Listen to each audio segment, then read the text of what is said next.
Hey, Megamaniacs, this is Mr. MegaManFan. Like, share, comment, subscribe. You know all the things to do. Today for Mega May on the Retro Hunting Adventures, I have a treat for you straight from Japan.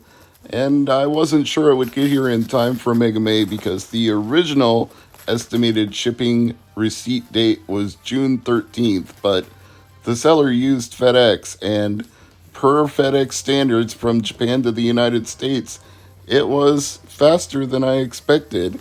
It went from Japan to Anchorage, Alaska, to Memphis, Tennessee, to the Midwest in just a matter of a few days.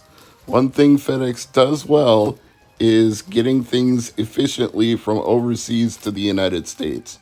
One thing they don't do nearly as well is handle things with the utmost of care. The seller bubble wrapped this on all sides, but still, the box inside managed to get cornered up in a couple of places. It may not be immediately obvious. Let me get the bubble wrap out of the way here. I think you'll be able to see it on one side, but if not, I'll insert a still photo to give you a better look. You can't see anything on the Mega Man side here. You can see it a little in the corner there, and it's also in the corner on the other side. The seller was very apologetic about this and offered me a small refund on the total purchase, which I accepted since the unit itself works just fine.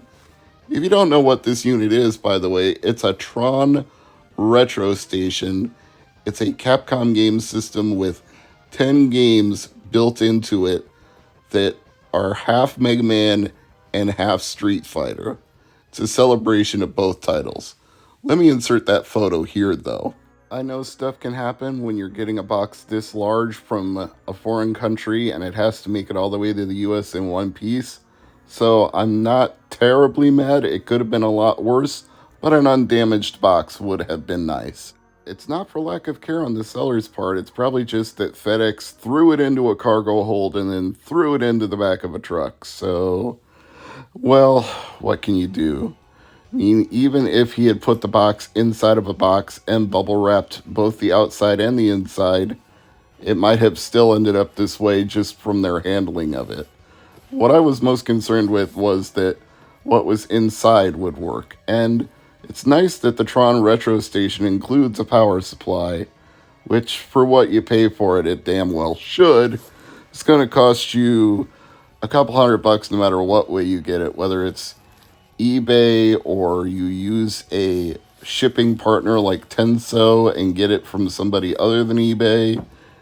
Between shipping and handling and the unit itself, you're looking at over $200. Now, that raises the question, is it worth it? If you're insane like me and you collect everything related to Mega Man, then yes. And if you're a smart person who knows they can play all of these games in emulation without spending that kind of money, then no, it's definitely not. But I find the aesthetic of this whole thing appealing. I like the fact that it's 10 games built into one unit, and most of the games, not all of them, but most of them are the arcade versions of these games. The exceptions being Rockman Soccer, Rockman and Fort, and Rockman X, or as we would call them in the US, Mega Man X, Mega Man Soccer, and Mega Man and Bass. Now, it does have the English language option from the very opening menu, so you will get English language in the menus and the titles of the games. So it will come up as Mega Man The Power Battles instead of Rockman Power Battles. And it will also display a copyright notice on the arcade games saying for use in the United States and Canada only. So it does have that language option. Even though this was only sold in Japan and not the United States, it can still be used by a US owner or European owner or anywhere that you're an English speaker and you're watching this video, you can use this in English. So that also raises another question, which is why didn't Capcom and the makers of the Tron Retro Station sell this in any markets outside of Japan.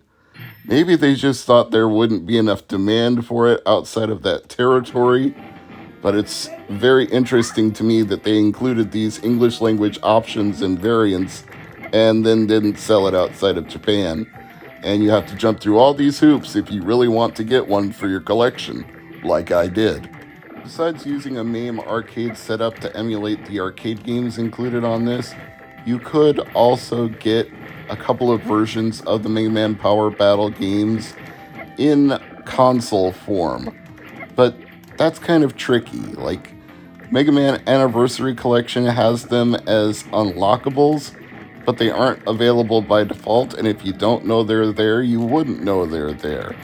And of course, you may feel there is more or less lag time playing them on a GameCube through a GameCube controller as compared to playing it built into an arcade-style unit like this. Your mileage may vary. There's also a Mega Man Power Battles adaptation for Neo Geo Pocket Color. That obviously has some, how would you say, chibi style to it. Like, everything is squashed down to fit the resolution of that screen, so it's fun. It's a good experience, but it's not what I would call the same as playing it in the arcade or playing this arcade version. So this to me is just about the most optimal way to play, other than, I suppose it's more authentic to play it with a joystick, but personally, I might like to have a control pad instead, especially for some of the other games on this collection. Like, I can't really play Mega Man X with a joystick. That's just not going to work for me. You do have pixel display options, as you saw in the menu there. You can also save and load your game states, which you would expect from a device like this, so all of that is included, and the function is very smooth. You go in and out of the options menus very quickly. Games load up very quickly. The performance is robust. This is not like one of those handheld systems you get that come preloaded with games and the games run poorly or not at all. It's a curated collection of games designed for this unit, not just thousands of ROMs slapped into something to be resold. And it's a very beautiful unit. I mean, some people might say it's square and boxy, and they might not like the look of it, but to me, that just gives it more of the feeling of an arcade cab. And it's much bigger than any of the other miniature arcades like the Astro City and the Neo Geo Mini. This feels like a beefy boy. And again, considering what you pay for shipping, it probably should be. There's a 2-player port on the side for a control pad, so you can play head-to-head in Street Fighter and Power Battle, which is something that you'd want to do if you have a friend over, but then you have to pay for a second controller separately, which I have not done yet, but I think I might go back to this eBay seller for a second controller since they did give me a refund for the damaged box. So I'm willing to give them my business again, and if I decide to get a second controller, I will go through them. You can see we've got power and HDMI ports on the back, and just the beveling of this screen, even though it's probably an LCD panel, they sure make it feel like a CRT tube when you rotate all the way around it from one side to the other. If it's an optical illusion, it's a darn good one. Everything about this just feels right. It evokes the feeling of playing these games in the 90s, which is what it's supposed to do for this price. So for me, this is a lot of fun. Something that I can see myself whiling away many an hour with. And I may even hook it up to HDMI since there's an HDMI out in the back. Although trying to look up at a big screen while trying to look down at the buttons, not really ideal. That's the point where I would need either a wireless control pad or a control pad on an extension cord so that I could sit in a chair and look up at the TV and not have to juggle back and forth between the buttons on the panel and the screen in front of me. It's just too hard to maneuver a joystick that way. At least for me it is. Maybe for other people, they can use their hands and a joystick and still look up at the screen. For me, it just throws me off. If I have a control pad in my hands and I'm sitting away from the unit, then I'm not tempted to look down at my hands and make sure I'm pressing the right buttons, because all the buttons I need are right there on the control pad at my fingertips, figuratively and literally. So, I mean, there are some drawbacks. I'm not saying everything here is perfect. In fact, I know some people have mentioned screen tearing on certain games, like in Street Fighter. Maybe the top and the bottom don't sync up perfectly when you're scrolling through a stage. My playthrough, right after unboxing it, I didn't notice any dramatic issues. But I admit, if you're looking for 100% perfection, the only way you're going to get that is owning an actual arcade cabinet.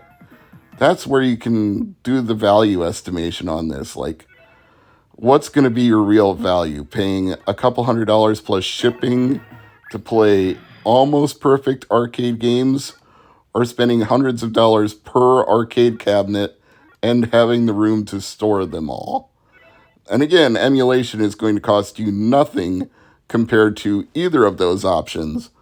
But emulation is not going to be perfect either. So if you're going to complain about this not being perfect, then emulation is going to solve that problem, whether it's MAME or RetroArch or anything else.